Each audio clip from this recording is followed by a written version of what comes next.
Hey everybody, wish you a very happy and healthy new year. So new year की शुरुआत नई सारी चीज़ों से करेंगे and this year one of my new year resolution that is on my priority is to make you financially free. और वो कैसे होगा, उसके लिए मैं अच्छे से अच्छे बेहतरीन कंटेंट्स डिलीवर करने की कोशिश करूंगा जिससे आप चीज़ों को सीख पाएँ और सही तरीके से इन्वेस्ट और ट्रेड कर पाएँ स्टॉक मार्केट में अगर आप इन्वॉल्व हैं तो। अगर आपका कोई ऐसा न्यू ईयर रेजोल्यूशन है तो कमेंट सेक्शन में ज़रूर मुझे बताएं, और आपको किस तरह से मुझे हेल्प चाहिए मुझसे वो मैं करने की कोशिश करूंगा, वो भी आप कमेंट सेक्शन में प्लीज़ मुझसे पूछ सकते हैं और मुझे बता सकते हैं, मुझे सजेस्ट कर सकते हैं। दूसरी चीज़ कि इस चीज़ में मुझे आप लोगों की हेल्प की बहुत ज़्यादा ज़रूरत है। हेल्प कैसे कर सकते हो? बहुत ज़्यादा आपके जेब से भी कुछ खर्चने नहीं है, ना आपको बहुत ज़्यादा टाइम ही देना है मुझे। बस आप लोग वीडियोज़ देखते हो तो उसको एप्रिशिएशन के लिए बहुत सारे लोग लाइक करते भी हैं, और बहुत सारे लोग शायद नहीं ध्यान देते इस पे इतना, तो आप एप्रिशिएशन के तौर पे लाइक वीडियो पे ज़रूर करें। और अगर आपको कंटेंट अच्छा लगता है, अगर आप रेगुलर कंटेंट अपडेट चाहते हैं तो वीडियो को हमारे चैनल को सब्सक्राइब भी कर सकते हैं ऐसे रेगुलर अपडेट्स पाने के लिए। चलिए वीडियो को शुरू करते हैं। तो ये वीडियो हमारा केसीपी लिमिटेड के ऊपर होने वाला है। तो सबसे पहले बात करेंगे कंपनी करती क्या है। तो कंपनी बेसिकली तीन चीज़ों में है। तो पहला है इनका कैपिटल गुड्स, दूसरा कमोडिटीज़ एंड तीसरा सर्विसेज। कमोडिटीज़ का इनका मेजर जो चंक है इनका रेवेन्यू का, वो बेसिकली कमोडिटीज़ की तरफ से ही आता है, that is cement, sugar and power. Capital goods में they are in heavy engineering, sugar and power EPC. Services में हॉस्पिटैलिटी में है, नया नया इन्होंने कदम रखा है हॉस्पिटैलिटी में, होटल्स में, तो उसका रेवेन्यू लेस देन 2% ही है। तो उसके ऊपर हम लोग बात करेंगे, आप इसके वेबसाइट पे आके पूरा डिटेल में देख सकते हैं। डिटेल थोड़ा बिजनेस की अगर बात करें, रेवेन्यू कहाँ कहाँ से इनका जनरेट होता है, तो आपको मैं बता दिया मैंने आपको कि मेजर जो है इनका रेवेन्यू वो सीमेंट बिजनेस से जनरेट होता है। दैट इज 55% इनका रेवेन्यू जो है वो सीमेंट बिजनेस से, वो भी साउदर्न स्टेट्स में है। मेजरली आंध्र प्रदेश में आपको दो स्टेट्स में यहाँ पे इनके प्लांट्स देखने को मिलते हैं, और ज़्यादातर इनका production and distribution southern states में ही है। उसके बाद अगर हम लोग बात करते हैं शुगर के बिजनेस से, इनका 31% रेवेन्यू आता है शुगर के बिजनेस से। पावर के बिजनेस से, और पावर में ये लोग जो है ना, ये रिन्यूएबल एनर्जी पे ज़्यादा फोकस करते हैं, that is wind, thermal, solar, इन तरह की एनर्जी पे ज़्यादा फोकस करते हैं। तो उनसे इनका, जिनकी ग्रोथ भी आने वाले नियर बाई फ्यूचर में काफ़ी अच्छी होनी है, इनसे इनका 7% रेवेन्यू आता है। हैवी इंजीनियरिंग बिजनेस से इनका 5% रेवेन्यू आता है। वो हैवी इक्विपमेंट्स बनाती है, cement, sugar, power, mining, minerals, processing, metals, oil, इन सारे जो भी हैवी यहाँ पे मशीनरी यूज़ होती है उनके लिए ये प्रोडक्ट्स बनाती है, तो वहाँ से इनका ये रेवेन्यू आता है। उसके बाद कस्टमर्स ये पूरे ऑल ओवर ये ग्लोब को, और ज़्यादातर हमारे जो आसपास की कंट्रीज़ हैं उनमें ही ज़्यादातर एक्सपोर्ट्स करती हैं। एक तो ऑस्ट्रेलिया में करती है, मलेशिया, वियतनाम, कोरिया, इंडोनेशिया, ऐसे बहुत सारी कंट्रीज़ में इनका, इनके कस्टमर्स है, वहाँ पे इनका एक्सपोर्ट होता है।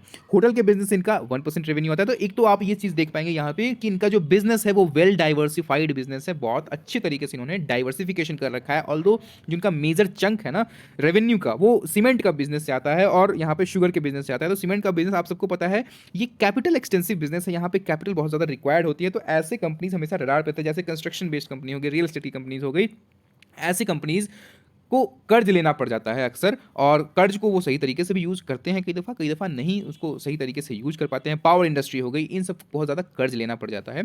तो देखते हैं उसके उसके फिनेंशियल्स कितने ज़्यादा स्टेबल हैं, कितना ज़्यादा इनका बुक्स, इनके हम लोग बैलेंस शीट देखेंगे, फिनेंस इनका कितना हेल्दी है, तो उसके ऊपर हम लोग बात करते हैं। तो सबसे पहले अगर हम इसके मार्केट कैप देखें तो मार्केट बहुत छोटी कंपनी है, यहाँ पे 1789 करोड़ की कंपनी है। उसके बाद इसका मार्केट कैप है। उसके बाद स्टॉक पी की बात करें तो 7.62 का स्टॉक पी है। मैं यहाँ पे इसको थोड़ा सा अंडर वैल्यूड ही कहूँगा, क्योंकि कंपनी ने अपना बिजनेस को काफ़ी अच्छे से वेल डाइवर्सिफाइड कर रखा है। उस रिस्पेक्ट में अगर इसके फिनेंशियल्स भी देखें तो फिनेंशियल्स भी बहुत ही ज़्यादा अच्छे हैं। क्यों? क्योंकि वो मैं अभी थोड़ी देर में आपको डिस्कस कर ही दूंगा मैं। उसके बाद अगर थ्री ईयर सेल्स की बात करें तो बहुत अच्छी सेल्स ग्रोथ नहीं दिखाई है, 5% की सेल्स है। रिटर्न ऑन इक्विटी 17.8 का डिसेंट रिटर्न ऑन इक्विटी यहाँ पे हमें देखने को मिलता है। लास्ट 5 साल की बात करते हैं तो 11.4 का, बहुत अच्छा नहीं है, बहुत बुरा भी नहीं है, मीडियन एवरेज कहूँगा मैं, रिटर्न ऑन इक्विटी यहाँ पे देखने को मिला है। ईवी एबिडा की बात करते हैं तो 3.61% का, 61 का अमेजिंग ईवी एबिडा यहाँ पे हमें देखने को मिलता है। उसके बाद जो मेजर चीज़ है, अपने शेयर होल्डर्स को डिविडेंड देती है, एंड डिविडेंड यील्ड है 1.44% का। ये बहुत ही एक यूनिक सी चीज़ है कि इतनी छोटी कंपनी होने के बाद भी अपने शेयर होल्डर्स को डिविडेंड देती है। तो अगर आप अपने पोर्टफोलियो में कुछ अपना एक्सपोजर ऐसे स्टॉक को देना चाहते हैं जो आपको लगता है कि फ्यूचर में वो एक ग्रोथ स्टॉक रहने वाला है, साथ साथ आपको डिविडेंड भी चाहिए, तो आप यहाँ पे थोड़ा बहुत एक्सपोजर, ज़्यादा मैं नहीं कहूँगा, 5% का एक्सपोजर आप ऐसे स्टॉक को बिल्कुल दे सकते हैं।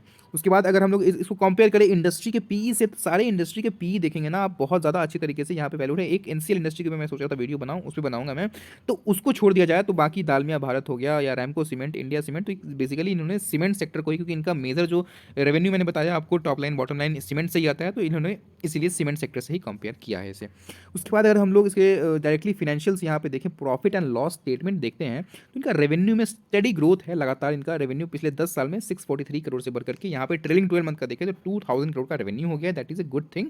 उसके बाद अगर हम लोग ऑपरेटिंग प्रॉफिट मार्जिन की बात करें तो ठीक ठाक मार्जिन पे कंपनी काम कर रही है, बीच में मार्जिन थोड़े से अच्छे नहीं आना शुरू हो गए थे, 14% का मार्जिन यहाँ पे ऑपरेटिंग प्रॉफिट मार्जिन हो गया था, फिर अगेन इन्होंने मार्जिन के ऊपर काम किया है, 23-22% के मार्जिन पे ये कंपनी काम कर रही है, तो that is why bottom line में भी मतलब प्रॉफिटेबिलिटी में भी अच्छी खासी ग्रोथ शो हुई है। अगर हम लोग प्रॉफिट नेट प्रॉफिट देखें तो अभी ट्रेलिंग 12 मंथ्स का 235 करोड़ का नेट प्रॉफिट इन्होंने पोस्ट किया है, और वो पिछले ईयर से देखा जाए तो ऑलमोस्ट 1.5 उससे भी ज़्यादा टाइम्स यहाँ पे नेट प्रॉफिट्स अच्छा खासा यहाँ पे बढ़ता हुआ दिख रहा है। उसके बाद अगर हम लोग बात करें बैलेंस शीट की, तो बैलेंस शीट मुझे अच्छी लगी क्योंकि इन्होंने अपने बोरोइंग्स को कम किया, लगातार काम कर रहे हैं इस पे। लास्ट 2 फाइनेंशियल ईयर की बात की जाए तो जहाँ पे मार्च 2020 में इनके पास जो बोरोइंग्स थी, मार्च 2019 में देख लें 600 करोड़ के आसपास की बोरोइंग्स थी, और अब इन्होंने 388 करोड़ का मतलब कर्ज जो है उनको कम किया है। साथ साथ प्रमोटर के रिजर्व्स में भी यहाँ पे अच्छी खासी ग्रोथ देखने को मिली है, 1097 करोड़ का यहाँ पे प्रमोटर के पास रिजर्व्स है, तो ऑलमोस्ट मैं इस कंपनी को डेट फ्री कहूँगा, क्योंकि ऐसा कुछ खास ये जो है ना ये कैपिटल एक्सपेंडिचर और ऑपरेशन के लिए ये सारे कर्ज लिए जाते हैं, तो ऑपरेशनल डेट है, ये बहुत ज़्यादा कंसर्निंग नहीं है। उसके बाद फिक्स एसेट्स पे कंपनी ने लगातार काम किया है, जहाँ पे 10 साल पहले 200 करोड़ का फिक्स एसेट्स था, अभी इनके पास 1066 करोड़ का फिक्स एसेट्स इनके पास अवेलेबल है। उसके बाद अगर हम बात करते हैं शेयर होल्डिंग पैटर्न्स की, तो यहाँ पे बहुत ज़्यादा चीज़ें आपको अच्छी नहीं दिखेंगी क्योंकि छोटी कंपनी है, तो यहाँ पे प्रोमोटर का जो स्टेक है 43.86% का प्रोमोटर का स्टेक है। कुछ प्रोमोटर के स्टेक, अब कुछ प्रोमोटर ने अपने स्टेक थोड़े बहुत बढ़ाए हैं, थोड़े बहुत कम किए हैं, पता नहीं कुछ समझ नहीं आ रहा है यहाँ पे बहुत ज़्यादा क्यों ऐसा किया जा रहा है। तो कुछ यहाँ पे आपस में F I eyes D eyes ने, हाँ एक चीज़ अगर पॉजिटिविटी के तौर पर कहूँ तो एफ आई आईज ने कुछ स्टेक्स बढ़ाए हैं अपने, तो किसने बढ़ाए वो पर्टिकुलर कंपनी का नाम नहीं दिया गया यहाँ पे, तो 0.56% जून 2020 में था, तो इस क्वार्टर में 1.42% का प्रमोटर यहाँ पे एफ आई का स्टेक बढ़ के हो गया है। वहीं डी आई एस ने समथिंग पॉइंट यहाँ पे स्टेक घटाए हैं। वहीं पे अगर पब्लिक की बात करें तो पब्लिक का स्टेक यहाँ पे 54% का, हालांकि पूरा पब्लिक का नहीं है, अगर इनको घटा दिया जाए यहाँ से तो 7-8-9 मतलब ऑलमोस्ट 10% घटा दिया जाए तो स्टिल 44% का जो स्टेक है स्टिल पब्लिक के हाथ में है, तो यहाँ पे चीज़ें थोड़ी सी कंसर्निंग हो जाती हैं। हालांकि डॉली खन्ना जी का भी इन्वेस्टमेंट यहाँ पे है, आप देख सकते हैं यहाँ पे ये बहुत बड़ी इन्वेस्टर हैं, आपने इनका नाम सुना है या नहीं पता नहीं, आप जाके सर्च कर सकते हैं इन्हें। तो चलिए हमने केसीपी लिमिटेड का डेली टाइम फ्रेम का ये कैंडलस्टिक चार्ट पैटर्न ओपन कर रखा है। अब यहाँ पे क्या हो रहा है आप सबको दिख रहा होगा कि मैंने ऑलरेडी ये 2 ग्रीन लाइन जो पैरेलल नहीं है, जो आपस में श्रिंक होती जा रही है, वो मैंने ड्रॉ किया है, और ये फॉर्मेशन यहाँ पे जो पैटर्न है ये falling veg kind of pattern है। फॉलिंग वेज में क्या होता है कि जब भी जो ब्रेकआउट मिलता है तो वहाँ से आपको अच्छा खासा रिटर्न देखने को मिलता है। अब देखिए यहाँ पे मैं चाहूँ तो एक और मैं लाइन बना सकता हूँ, एक रेजिस्टेंस लेवल यहाँ पे बना सकता हूँ, बिल्कुल बना सकता हूँ। ये जो एक जोन था ये एक इंपॉर्टेंट जोन था, तो एक्चुअली मैंने लाइन की तरह ही पर्पल वाली लाइन जो मैंने ड्रॉ किया वो लाइन की तरह ही है, बट ये इंपॉर्टेंट लेवल था। क्यों था अब वो आपको दिखेगा, ये तो आपको दिख गई नहीं, जो हरी वाली लाइन है मैं आपको ड्रॉ करके दिखाता हूँ। ये जो हरी वाली लाइन है ये falling veg kind of pattern है। नीचे वाली जो हरी लाइन है ये यहाँ पे प्राइस को सपोर्ट दे रही है, वो ऊपर वाली जो लाइन है ये यहाँ पे रेजिस्टेंस की तरह काम कर रही है। ठीक है, तो यही होता है बेसिकली, फंडा एक ही है, सपोर्ट एंड रेजिस्टेंस का फंडा है, वही सपोर्ट रेजिस्टेंस बन जाता है, वही रेजिस्टेंस सपोर्ट बन जाता है। तो वो कैसे होता है वो आप सबको बेसिकली मेरी वीडियोस के थ्रू अभी तक पता चल ही गया होगा।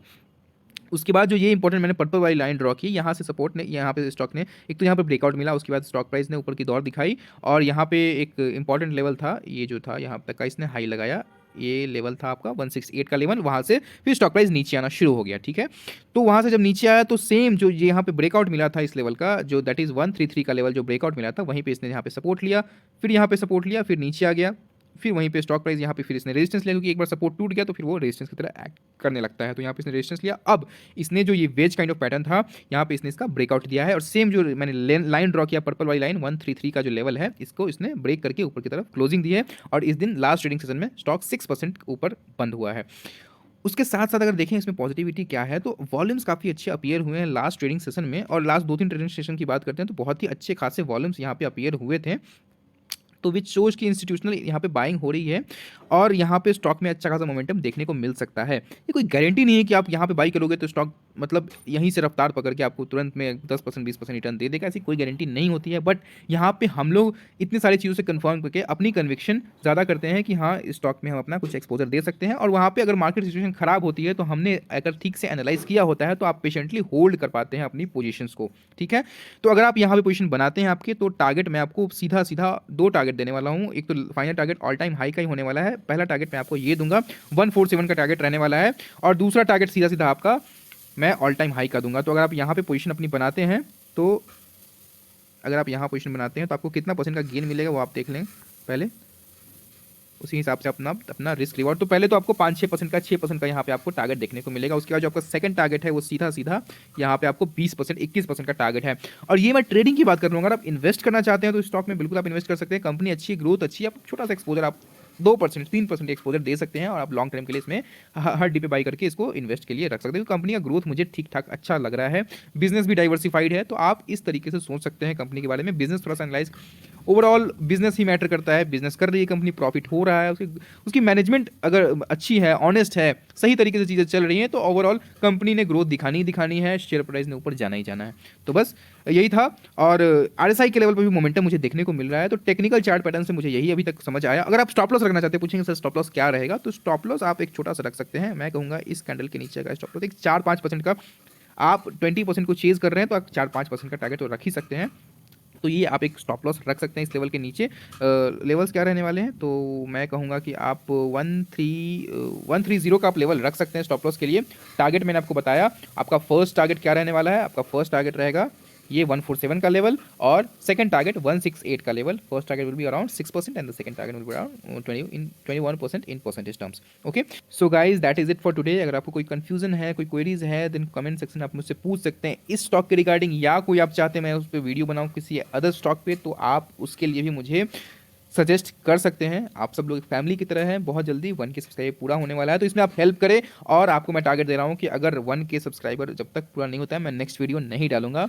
जैसे ही 1K सब्सक्राइबर आएगा, मैं एक बेहतरीन सी वीडियो, एक नहीं 2 वीडियो आपके लिए पोस्ट करूंगा, 2 स्टॉक रिकमेंड करूंगा। तो चलिए अभी से लाइक दबाना शुरू करिए, शेयर करना शुरू कीजिए, और जल्दी से जल्दी 1K सब्सक्राइबर, जो लोग भी सब्सक्राइब नहीं कर रहे हैं, वीडियोस को देख रहे हैं, तो आप हमें, हमारे मिशन को, इंडिया को फिनेंशियली, इंडिया के यूथ को स्पेशली फिनेंशियली फ्री बनाने के मिशन को आप सपोर्ट कर सकते हैं।